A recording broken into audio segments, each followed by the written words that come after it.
आज थी हस्बैंड की छुट्टी, तो मैंने सोचा चलो सब्ज़ी मार्केट जाकर जल्दी से सब्जियां ले आते, क्योंकि घर में सब्जियां बिल्कुल ख़त्म हो गई थी। तो मैं चली गई अपने हस्बैंड और बच्चों को लेकर सब्ज़ी मार्केट, और वहाँ मैंने जब देखा, ओ माय गॉड, इतनी फ्रेश और इतनी सस्ती सब्जियां थी कि मैं तो हैरान रह गई। बस मुझे जल्दी जल्दी मैंने सारी सब्जियां ली, और वहाँ फ्रूट्स भी मिल रहे थे, फ्रूट्स भी काफ़ी कम रेट में मिल रहे थे। तो फिर मैंने जल्दी जल्दी लिया, और ये देखो मैं हुज़ैफ़ा को देती जा रही थी, वो बेचारा थैले में रखता जा रहा था। तो मैंने जो भी सब्जियां ख़त्म हो गई थी वो सारी सब्जियां ली, और सब्जियां भी काफ़ी फ्रेश थी। तो देखो घर पे आने के बाद हुज़ैफ़ा ने इसकी दुकान लगा कर बैठ गया था और मुझसे कहा था मम्मा आप मुझसे सब्जियां ख़रीदो, और मैं उससे सब्जियां ख़रीद रही थी। तो ये देख सकते हैं आप कितनी फ़्रेश सब्जियां हैं। और अनार अनार तो काफ़ी बड़े बड़े अनार थे। और ये चीज़ मुझे बताइएगा कि ये चीज़ क्या है, मुझे इसका नाम पता है, आप मुझे कमेंट सेक्शन में बताइएगा कि इसका किस में यूज़ होता है। और फिर मैं किचन में आ गई, क्योंकि रात में आकर हम लोगों ने सारा सामान ऐसे ही किचन में रख दिया था। फिर मैंने सुबह इनको टोकरी में करा, मैं इनको धोकर अच्छे से रख दूँगी ताकि बच्चों को जब भी ज़रूरत पड़े तो वो खा लें। तो बस मैं जल्दी जल्दी वही सारी चीज़ें फ़िल कर रही थी। और ये देखिए, ये है मेरा फेवरेट फ्रूट, इसको बोलते हैं हम शरीफ़ा। आप बताइएगा कि आप इसको क्या बोलते हैं? हमारे यहाँ तो इसको शरीफ़ा बोलते हैं। और ये इतना स्वीट होता है, मुझे बहुत पसंद है, मेरा तो ये फेवरेट है, क्योंकि घर में जब तक ये रहता है तो बच्चे भी खाते रहते हैं और मुझे भी बहुत पसंद है। और तब तक जब तक इसका सीज़न रहता है घर पे आते ही रहते हैं ये। और ये देखिए अनार इतने बड़े, स्क्रीन पे शायद आपको ये छोटे लग रहे होंगे, लेकिन ये बहुत ही बड़े बड़े अनार हैं। तो अच्छा, अब शुरू हो गई है दिवाली, आने वाली है, तो हमारे यहाँ शुरू हो गया है गिफ्ट आने का सिलसिला। और जब दिवाली आती है तो मुझे बहुत खुशी आती है, माशाल्लाह से हमारे इतने सारे गिफ्ट्स आते हैं। तो ये देखिए, ये हमारा दिवाली का फर्स्ट गिफ्ट है। और ये देखिए, इस डब्बे में इतने सारे ड्राई फ्रूट्स निकले थे कि मैं तो बहुत ज़्यादा खुश हो गई, इतने सारे ड्राई फ्रूट्स थे। और उसके साथ ये एक ट्रे भी थी, इसमें भी ड्राई फ्रूट्स थे। तो आप देख सकते हैं, तो मैं तो भाई बहुत खुश हो गई कि घर आते समय मुझे गिफ्ट मिले। तो मेरी तो खुशी का ठिकाना ही नहीं रहा। तो फिर मैंने कहा चलो इनको डब्बे में जल्दी से फ़िल करके रख लेते हैं, क्योंकि बाहर पड़े रहेंगे तो ये ख़राब हो जाते हैं। तो इसलिए मैंने इनको एयर टाइट डब्बे में फ़िल करके रखा। और फिर मैं यहाँ किचन में आ गई, जो भी सब्ज़ियाँ पड़ी थी उनको मैंने धोया। और ये देखिए, ये इसको हम ककरौंदे बोलते हैं, आप बताइएगा आप क्या बोलते हो।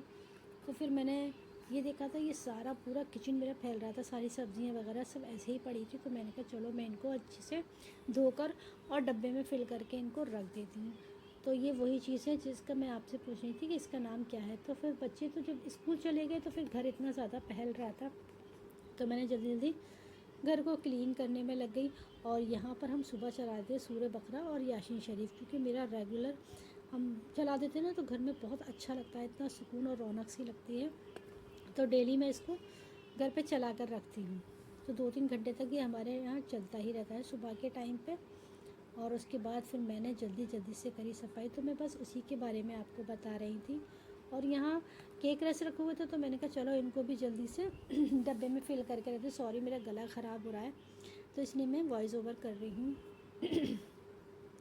तो मैंने जल्दी जल्दी से पापा को भी इसमें डब्बे में फ़िल करके रख दिया, क्योंकि बाहर अगर रहते हैं ना तो ये सील जाते हैं। तो फिर मैंने कहा चलो इनको भी डब्बे में फ़िल करके रख देते हैं। तो मैंने ये रख दिया। फिर मैंने कहा कि हस्बैंड नाश्ते की फरमाइश, आवाज़ आने लगी कि मुझे नाश्ता दो। वो जल्दी से बच्चों को स्कूल छोड़ कर आए थे, तो फिर मैंने उनके लिए नाश्ता बनाने लगी। और ये देखिए अदरक और ये थी, तो मैंने कहा चलो इसको भी, क्योंकि ये फ्रिज में रख दो तो गल जाती है, तो मैंने कहा इसको मैं डब्बे में ही बाहर रखूँगी। तो बस मैंने हस्बैंड को लगी नाश्ता देने के लिए, उनको जल्दी से दूध दिया और चाय दी, मैंने उनको नाश्ता दिया। नाश्ते में जो भी खाते हैं अंडा वगैरह, वो मैंने इनको दिया जल्दी से।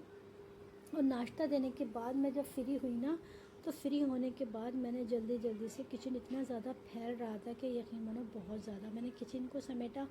और उसके बाद जो सब्ज़ियाँ थी उनको मैंने धोया, धोने के बाद मैंने इनको सबको अच्छे से पंखे में सुखा लिया था, क्योंकि फिर अगर गीले रह जाते हैं तो ये बहुत जल्दी, और पालक है ये तो बहुत जल्दी गल जाता है। तो मैंने इसके डट्ठल तोड़कर मैंने इसको भी अच्छे से सुखा के पॉलीथीन में बांध के रख दिया। और जो मिर्चें होती हैं इसके डट्ठल भी मैं इसकी निकाल लेती हूँ, क्योंकि मिर्चें भी जल्दी गल जाती हैं, तो मेरी 1 हफ्ते के समथिंग ये चल जाती हैं। और मैंने इसको टिश्यू पेपर में करके रखती हूँ, ताकि इसका जितना भी मॉइस्चर होता है वो टिश्यू पेपर उससे सोक कर लेता है। तो यहाँ मैं आ गई थी किचन में लंच बनाने के लिए, क्योंकि लंच में मैंने सोचा कि चलो दाल चावल, और मैंने दाल चावल ही बनाए थे, बाकी कुछ ऐसा नहीं बनाया था।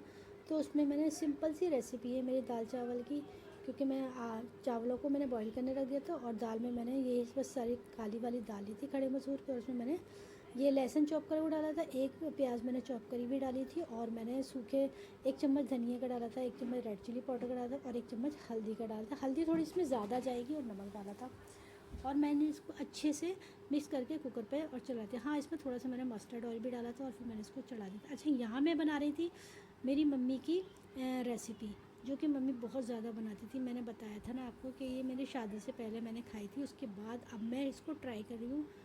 तो मैंने इसमें प्याज ब्राउन करी, मस्टर्ड ऑयल गर्म किया, मैंने प्याज ब्राउन करी, बिल्कुल गोल्डन ब्राउन प्याज करनी है। उसके बाद मैंने ये ककरौंदे और हरी मिर्चें जो अचार वाली लेकर आई थी ना, बस मैंने वही हरी मिर्चें इसमें डालकर अच्छे से इसको पकाया। मैंने इतनी देर बनाया कि ये जो ककरौंदे वो बस सॉफ्ट हो जाए, हमें इतना ही इसको कुक करना है, ज़्यादा कुक नहीं करना। तो ये देखिए बनकर रेडी हो गई, और ये इतनी ज़्यादा टेस्टी थी। और मैंने जब इसको दाल चावल के साथ खाई तो मुझे तो बहुत अच्छी लगी, मुझे तो अपने पहले के दिन याद आ गए। तो अस्सलाम वालेकुम, कैसे हैं आप सब लोग? उम्मीद करती हूँ कि आप सब लोग खैरियत से। अल्हम्दुलिल्लाह मैं भी खैरियत से हूँ। तो यहाँ मैं बात कर रही हूँ कि आपको मेरी वीडियो कैसी लगती है, प्लीज़ मुझे कमेंट सेक्शन में बताइएगा ज़रूर। अगर ज़रा भी आपको मेरी वीडियो अच्छी लगी हो, थोड़ी सी भी अगर आपको मेरी वीडियो अच्छी लगी हो, तो प्लीज़ मुझे लाइक शेयर सब्सक्राइब ज़रूर कीजिएगा। हाँ, कमेंट सेक्शन में ज़रूर बताइएगा कि आपको मेरी ये रेसिपी कैसी लगी। तो चलती मिलती हूँ